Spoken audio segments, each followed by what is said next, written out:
Have you ever wondered why the most emotionally intelligent, spiritually gifted, and deeply feeling souls are often born into the most dysfunctional families? Why the child who sees the most, feels the most, and questions the most ends up being the scapegoat, the outcast, the misunderstood one? What if I told you it's not a mistake? What if your pain isn't punishment, it's preparation? This question flips everything we've been taught. Most people believe that being born into chaos is some sort of bad luck, that toxic families are accidents, and if you come from one, you're broken, cursed, or doomed to carry that pain forever. But what if the exact opposite is true? Carl Jung once said, "The privilege of a lifetime is to become who you really are." But here's the thing, who you really are is rarely discovered in comfort. It's forged in the fire, it's born in the storm. And if you're watching this, maybe you've felt it too. The disconnect, the constant questioning, the ache of feeling like you didn't belong, not even in your own home. Maybe you've been told you're too sensitive, too intense, too much. Maybe you've spent years trying to figure out why the people closest to you seem to reject the very core of who you are. Let me tell you something no one else might have told you before. You are not crazy. You are not broken. You are being called. There is a reason the black sheep sees what others refuse to. There is a reason you feel things so deeply while everyone else seems emotionally asleep. There is a reason your truth didn't fit the family narrative and why they needed to silence it. It's not because you're the problem. It's because you're the pattern breaker. You are not here to repeat what's been passed down. You are here to end it. This isn't poetic fluff. This is spiritual psychology. Jung understood that the family is not just a place of love. It is also the primary battleground where unresolved trauma plays out. And those who carry the most light, the ones who come here with the most potential, are often dropped into the deepest darkness, not to become it, but to transmute it, to learn it, to survive it, and then to rise.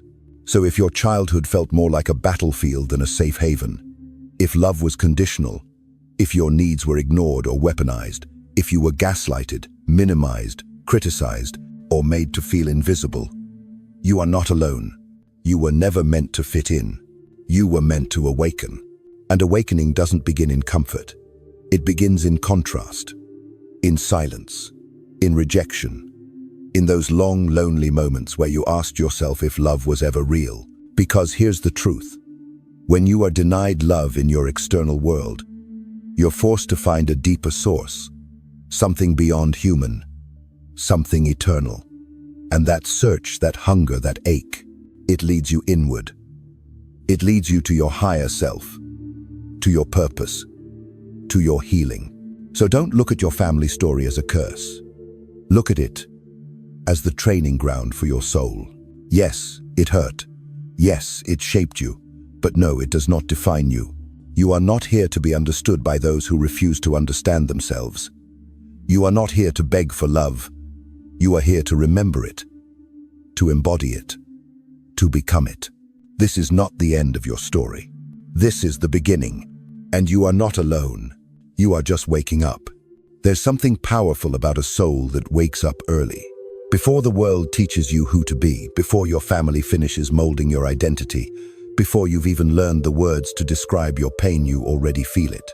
You already sense the cracks in the system, the weight in the room, the unspoken truth behind every smile. You don't know how, but you know. That's what it feels like to be a soul who wakes up too soon, a soul who sees through the illusion before others are ready to admit it exists. And often, those souls are born right into the center of the storm, not by accident, but by design. Toxic families are not just random dysfunctions. In many cases, they are soul laboratories, places where emotional chaos, control, neglect, and projection create the exact pressure needed to force something rare to emerge. You, the black sheep, the one who couldn't pretend, the one who asked the uncomfortable questions, the one who said, "This isn't right," while everyone else kept the mask on.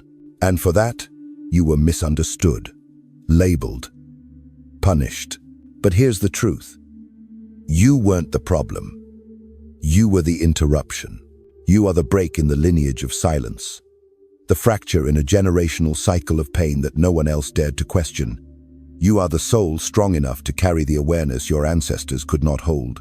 And for that, you were placed exactly where you were needed most, not to suffer endlessly, but to remember, to awaken. Spiritual immunity doesn't come from reading books or lighting candles. It's born in the fire of survival. It's forged through the slow, agonizing work of choosing to stay conscious in a place designed to numb you.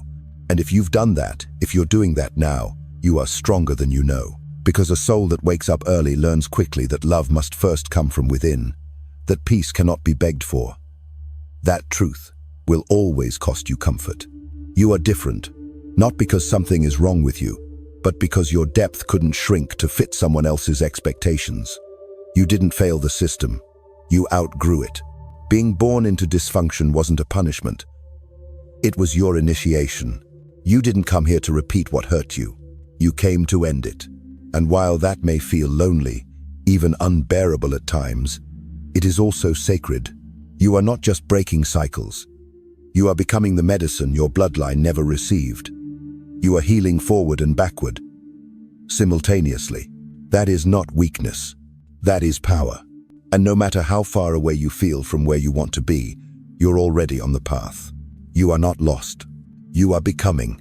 Carl Jung believed that every human being carries within them a shadow, the parts of the psyche that we are unwilling, unable, or afraid to face. Not because we are inherently flawed, but because we've been taught, often from a very young age, that certain emotions, desires, or truths are unacceptable. And where does that teaching begin? In the family. The very first place you learn to hide who you are is usually the place that should have welcomed your full self. In a toxic or emotionally repressed family, you're not just asked to follow rules. You're asked to suppress the parts of you that disturb the system. Your anger, your sadness, your needs, your voice. Over time, these parts don't disappear, they sink. They slip beneath the surface of your consciousness and become what Jung called the shadow. But here's the catch. What we suppress doesn't die. It waits. It becomes the energy behind self-sabotage, chronic anxiety, relationship patterns, or emotional numbness. It directs your life in silence until you're ready to face it. Jung said it clearly. Until you make the unconscious conscious, it will direct your life, and you will call it fate. This is the hidden architecture of your suffering. That argument you always find yourself in, that attraction to people who hurt you, that feeling of emptiness you can't name. These aren't just random. They are signals from the shadow, your unconscious calling out to be known. In Jungian psychology, this is where the work begins. Shadow integration is not about destroying your past. It's about reclaiming the parts of yourself that got buried in it. It's about understanding that the rage, the grief, the fear, they are not your enemies. They are your teachers. And for many of us, the first wound, the first split between who we are and who we're told to becomes from the family. The dysfunctional family becomes the original trauma, the spark that sets the whole process of individuation in motion. Individuation is the path of becoming whole. It's the lifelong journey of integrating the conscious and unconscious, light and shadow, self and soul. And the deeper truth, that toxic environment you were born into was not random. It was the first stage of your initiation. The chaos you experienced wasn't the end of your story, it was the doorway into it. Familial trauma isn't just pain. It's the beginning of profound inner work. Complex as those deep-rooted patterns of thought and emotion are, not evidence that you're broken. They're invitations to go deeper. When you begin to work with your shadow, when you stop running from the discomfort, something shifts. You begin to move from reaction to reflection, from patterns to presence. You stop being controlled by your pain. You start to learn from it. And in that process, the unconscious becomes an ally. You no longer call it fate. You call it freedom. What if your suffering was never meant to break you, but to awaken you? What if everything you thought was a punishment, every painful experience, every betrayal, every moment you felt unseen, was not the universe turning against you, but turning you towards something deeper? We are taught to see pain as a sign that something is wrong, that we failed, that we're flawed. But Carl Jung offered a radically different lens. He wrote, "You were not meant to become the darkness, but to understand it. The pain wasn't the end of your story. It was the beginning of your transformation. And maybe, just maybe, you felt that calling but didn't have the words for it. Maybe you were the child who was always compared to your siblings, the one who never quite measured up. Maybe you were gaslighted, told that what you saw or felt wasn't real. Maybe you learned to doubt your own mind before you even learned to trust your own voice. You were made to feel too emotional, too intense, too dramatic, too much, or not enough. You were punished for your sensitivity, mocked for your intuition, ridiculed for needing what others refused to give. But here's the truth you were never told. That sensitivity was your radar. That intuition was your compass. That longing for something more, that ache that kept you up at night, wasn't a flaw. It was the soul knocking on the door of your awareness. You weren't being cursed. You were being called. Pain is often the soul's first language. It speaks not in gentle words, but in sharp edges and silent cries. Not because it wants to hurt you, but because it needs to wake you up. And sometimes, the only way to awaken is to be shaken. When your home became a battlefield, when love came with conditions, when silence felt safer than truth that was not your failure. That was your training ground. You were being shown contrast. So that one day, when peace arrived, you would recognize it. So that one day, when real love found you, you wouldn't mistake it for manipulation. The pain you endured was not just random suffering. It was sacred pressure. It was the universe squeezing your false self until your real self had no choice but to emerge. And yes, it hurts. Transformation always does. But there is a difference between being punished and being prepared. Preparation takes you apart, piece by piece. It strips away everything that isn't yours.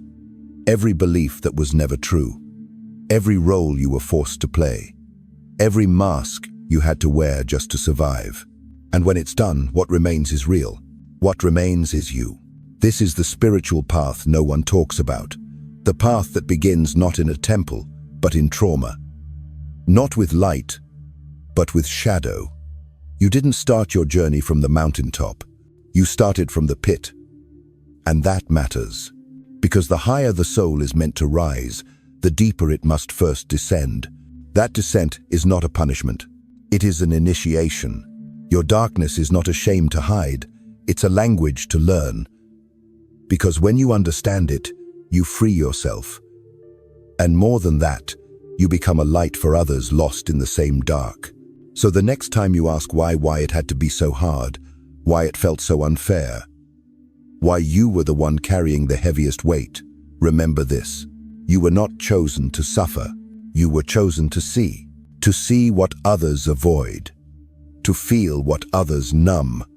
To awaken not despite the pain but through it. You are not being punished. You are being remembered. By your soul. By your purpose. By the part of you that has always known this was never the end. It was the beginning. Awakening rarely happens with noise. It doesn't arrive through applause, or validation, or grand moments of recognition.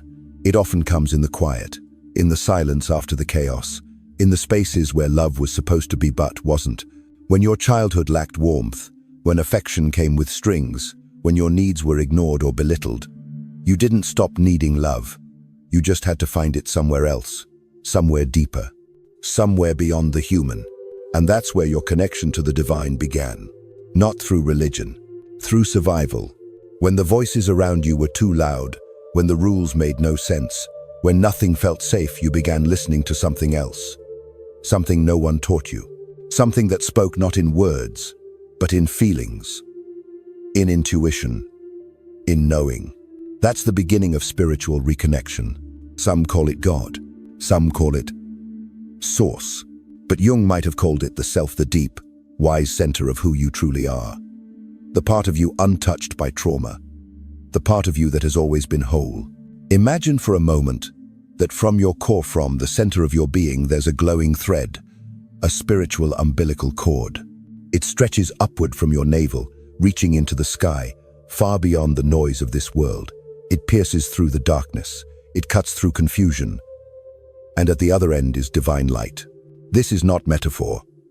This is memory. Because somewhere deep inside, you've always known that you were never truly disconnected. You were just distracted. And the moment you start to remember that chord, everything changes. You begin to draw your strength from something infinite. You begin to receive clarity that has no words. You begin to feel a peace that doesn't depend on who loves you or who doesn't. This is how spiritual immunity forms. Not from escaping the pain, but from learning how to stay connected in the middle of it. Because when the world goes dark, when the people around you misunderstand you, when everything feels like too much, you still have access to something sacred. That cord doesn't break. It may dim. It may get buried under doubt. But it's always there.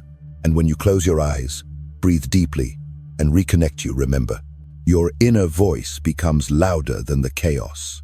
Your body begins to calm, even when no one around you understands. You stop reaching outward for something to save you, and instead reach inward for something that's always been waiting. That's the gift of silence. That's the mystery of awakening, not through noise, but through presence. Not through being seen, but through truly seeing. And once you feel that chord again, once you allow that divine light to flow back into your being, you realize you were never abandoned. You were always being guided. Protecting your inner light while still living in the middle of chaos is not easy. It's one thing to awaken in solitude, to feel clarity when you're alone and safe. But what about when you're still surrounded by people who don't understand your path? Who ridicule your growth? Who drain your energy the moment you step into the room? This is the real work, the sacred challenge. To stay rooted in your truth, even when everything around you tries to pull you back into the old version of yourself. There are 3 spiritual tools, simple but profound, that can help you hold your center. The first is your connection to the source, that spiritual umbilical cord you visualized earlier. Return to it. Make it real, in your imagination, in your breath, in your nervous system. When the noise outside gets loud, close your eyes and see that glowing thread anchoring you to the divine. Feel the light moving through it, into your chest, into your spine, into your voice. You don't need the world to understand you when you are connected to something greater than it. The second tool is understanding projection. People who haven't faced their own pain will try to hand it to you. They'll call you difficult when you set a boundary. They'll accuse you of being selfish when you finally say no. They'll say you've changed when really, you've just stopped performing. But this isn't about you. It's about them. Jung called it shadow projection. When someone refuses to see their own darkness, they see it in you instead. So the next time someone criticizes your growth, pause. Don't absorb it. Say to yourself, this is not mine to carry. Let it slide off you like water on skin. That's not detachment. That's spiritual clarity. And the third tool is sacred boundaries. This is not about building walls. It's about choosing who has access to your energy. You are not obligated to be available to everyone. You are not required to explain your healing to those committed to misunderstanding it. Sometimes love means stepping back. Sometimes compassion means choosing silence. You are allowed to protect your peace, even if others call it distance. They may say you're cold. You're not. You're conserving energy for your purpose. They may say you've changed. You have, because staying small to keep others comfortable is no longer your path. This is your light. This is your journey. And you don't have to hand it to anyone just because they demand it. So reconnect to your source. Recognize the projection and hold your sacred boundaries with grace. You don't owe anyone your energy just because they've grown used to taking it. You are allowed to heal even if it makes others uncomfortable. Your light was not given to you so that others could dim it. It was given to you so you could remember who you truly are and keep becoming. There comes a moment in the healing journey when something quietly shifts. You stop needing to be understood. You stop explaining your heart to those who have never learned to listen. You stop reaching out, hoping that one day the people who hurt you will finally see your worth. And when that happens, when the emotional cords that once tied you to toxic validation begin to dissolve, a new light begins to emerge from within you. It's not loud, it's not dramatic, but it's undeniable. Your intuition sharpens. You begin to trust your inner knowing more than outside opinions. Decisions that used to leave you spinning now feel clear. You feel your gut speak, and for the first time, you listen without second guessing. Your creativity returns. The parts of you that were too busy surviving now begin to play. You feel ideas, words, colors, sounds rising from a place that was once silent. You begin to create, not for applause, but for expression. Not to be seen, but to feel alive. You no longer crave consensus. You stop scanning the room for approval. You stop molding yourself into what will make others comfortable. Instead, you become comfortable in yourself, at home, in your body, rooted in your truth. And most powerfully, your definition of love transforms. You no longer chase love that must be earned, explained, or negotiated. You no longer shrink to be chosen. You stop looking for love in those who never learned to give it, because now you recognize love as a frequency, not a transaction, a presenseno, a performance. And in this space, something beautiful begins to bloom. Quiet confidence, steady peace, a light that no longer flickers based on who sees it. You don't shine to be validated. You shine because you are free. Free from the hunger to be rescued. Free from the illusion that someone else's love could complete you. This is what happens when you no longer need permission to be yourself. Your light becomes consistent. Your soul becomes loud. And your life finally becomes your own. In every dysfunctional family system, roles are unconsciously assigned. You might have been the scapegoat, the one blamed when things went wrong. The one who carried the shame that wasn't yours.